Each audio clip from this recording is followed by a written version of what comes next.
10ஆம் வகுப்பு முடிஞ்சாச்சு. அடுத்து என்ன? இந்த ஒரு கேள்வி இப்போ உங்க மனசுல ஓடிட்டு இருக்கா? கவலை விடுங்க. இன்னைக்கு நாம இன்ஜினியரிங் டிப்ளமோவை பத்தி ஒரு முழுமையான தெளிவான வழிகாட்டியை பார்க்க போறோம். இது 10ஆம் வகுப்புக்கு அப்புறம் உங்களுக்கான ஒரு சூப்பரான கெரியர் ரோட் மேப் அப்படின்னே சொல்லலாம். ரெடியா? உள்ளே போகலாம். இந்த தொகுப்புல நம்ம என்னென்ன பார்க்க போறோம்னு டக்குன்னு சொல்லிடுறேன். முதலாவது, டிப்ளமோனா என்னன்னு புரிஞ்சுக்க போறோம். ரெண்டாவது, அதுல இருக்கிற பிரபலமான இன்ஜினியரிங் பிரிவுகள். மூணாவது, ஃபியூச்சர்ல கிடைக்க போற வேலை வாய்ப்புகள். நாலாவது, உயர்கல்விக்கான வழிகள். அப்புறம் கடைசியா உங்களுக்கு தேவையான சில முக்கியமான தரங்கள். அவ்வளவுதான், வாங்க ஆரம்பிக்கலாம். சரி, முதல்ல இந்த டிப்ளமோ வழிமுறையை புரிஞ்சுக்குவோம். இதுதான் நம்ம பயணத்தோட ஆரம்பமே.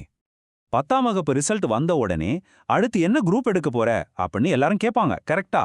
ஸ்கூல், சொந்தக்காரங்கன்னு எல்லா பக்கத்துல இருந்தும் ஏகப்பட்ட ப்ரெஷர் வரும். எல்லாரும் 11th 12th ஒரே ரூட்ல போகும்போது நாமளும் அதான் பண்ணணுமான்னு ஒரு குழப்பம் வரும். ஆனா நிஜமாவே எல்லாருக்கும் அது ஒரே ரூட் தானா? கண்டிப்பா கிடையாதுங்க.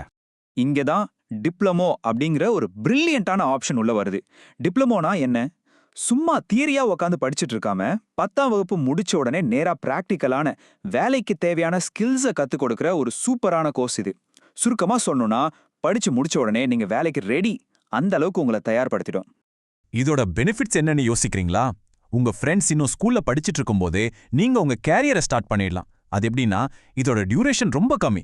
ஃபுல்லா பிராக்டிக்கல் லேர்னிங் அப்படிங்கறதால ஃபேக்டரி, கம்பெனிங்கள்ல வேலை எப்படி நடக்குதுன்னு நேரடியாவே நீங்க கத்துக்க முடியும். அதோட உங்களுக்கு இன்ஜினியரிங் படிக்கணும்னு ஆசை வந்தா நேரடியா செகண்ட் இயர்ல சேர்ற லேட்டரல் என்ட்ரி ஆப்ஷனும் இதுல இருக்கு. எவ்வளவு பெரிய அட்வான்டேஜ் பாத்தீங்களா? அடுத்து, பிரபலமான இன்ஜினியரிங் பிரிவுகள் என்னென்னு பார்க்கலாம்.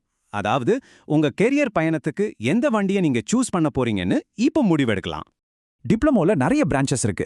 ஆனா ரொம்ப பிரபலமான 6 பிரிவுகள் என்னன்னா, mechanical, civil, electrical, computer, ECE அதாவது எலக்ட்ரானிக்ஸ் அண்ட் கம்யூனிகேஷன், அப்புறம் ஆட்டோமொபைல். இது ஒவ்வொன்றும் ஒவ்வொரு விதத்துல ரொம்ப ஸ்பெஷல். உங்க ஆசைக்கு ஏத்த மாதிரி நீங்க எந்த ரூட்டை வேணாலும் செலக்ட் பண்ணிக்கலாம். இப்போ எந்த படிப்பு படிச்சா என்ன வேலை கிடைக்கும்னு கொஞ்சம் டீட்டெயிலா பார்க்கலாம். நீங்க கம்ப்யூட்டர் எடுத்தீங்கன்னா ஒரு சாஃப்ட்வேர் டெவலப்பராவோ இல்ல வெப் டிசைனராவோ ஆகலாம். அதுவே மிஷின்ஸ் மேல உங்களுக்கு இன்ட்ரெஸ்ட் இருந்தா மெக்கானிக்கல் எடுத்து ஒரு சிஎன்சி ஆபரேட்டராவோ குவாலிட்டி இன்ஸ்பெக்டராவோ கெத்தா வேலைக்கு போலாம். சிவில் படிச்சா பெரிய பெரிய பில்டிங்ஸை டிசைன் பண்ற கேட் டிசைனராவோ சைட் சூப்பர்வைசராவோ ஆகலாம். இதே மாதிரி தான் எலக்ட்ரிக்கல், இசிஇ, ஆட்டோமொபைல் துறைகள்லயும் பிராக்டிக்கலான சூப்பர் வேலை வாய்ப்புகள் கொட்டி கிடக்கு. இதுல உங்களுக்கு எது செட் ஆகும்னு நீங்களே யோசிச்சு பாருங்க. சரி, படிப்பு முடிஞ்சாச்சு. அடுத்தது என்ன? எதிர்கால வேலை வாய்ப்புகள்.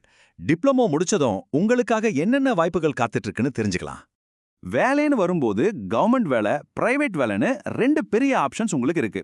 ரயில்வே, பிஎஸ்யூ கம்பெனிகளில் டெக்னீஷியன் போஸ்டிங், அப்புறம் எஸ்எஸ்சி நடத்துகிற ஜூனியர் இன்ஜினியர் எக்ஸாம்னு கவர்மெண்ட்ல எக்கச்சக்கமான வேலைகள் இருக்கு. இதுல செம்ம ஜாப் செக்யூரிட்டி உங்களுக்கு கிடைக்கும். இன்னொரு பக்கம் பார்த்தீங்கன்னா, பிரைவேட் செக்டர்ல ஐடி கம்பெனிஸ், பெரிய பெரிய manufacturing and construction companies, automobile துறைகள்னு டிப்ளமோ முடிச்ச திறமையான ஆட்களுக்கு எப்பவுமே பெரிய டிமாண்ட் இருந்துகிட்டே தான் இருக்கு. ஸோ சாய்ஸ் உங்க கையில. 4வது முக்கியமான விஷயம், உயர்கல்விக்கான வழிகள். உங்க பயணத்தை அடுத்த லெவலுக்கு கொண்டு போறத பத்தி இப்ப பார்க்கலாம். நிறைய பேரண்ட்ஸுக்கு ஒரு பயம் இருக்கும். டிப்ளமோ படிச்சா அவ்வளவுதானா, மேல படிக்க முடியாதான்னு. ஆனா உண்மை என்ன தெரியுமா? டிப்ளமோங்கிறது முடிவல்ல, அது ஒரு சூப்பரான ஆரம்பம். 10th முடிச்சு டிப்ளமோ படிச்சுட்டு அதன் பிறகு லேட்டரல் என்ட்ரி மூலமா நேரடியா பிடெக் அல்லது பியோட செகண்ட் இயர் வருஷத்துல உங்களால ஜாயின் பண்ண முடியும்.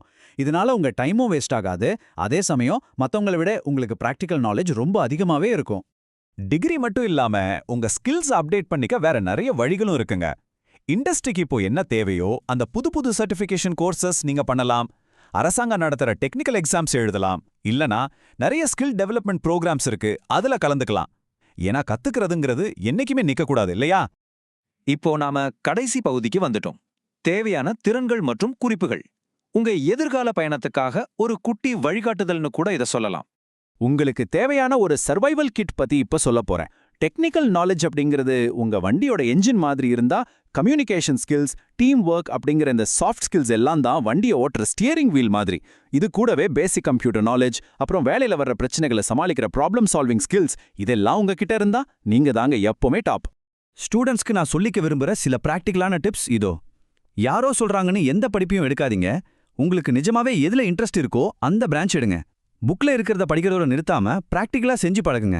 நல்லா இன்டர்ன்ஷிப் பண்ணுங்க, புது புது ப்ராஜெக்ட்ஸ் பண்ணுங்க. உங்க கைகளை எவ்வளோக்கு எவ்வளோ அழுக்காக்கி வேலை கத்துக்கிறீங்களோ அந்த அளவுக்கு நீங்க ஒரு சிறந்த இன்ஜினியரா உருவாவீங்க.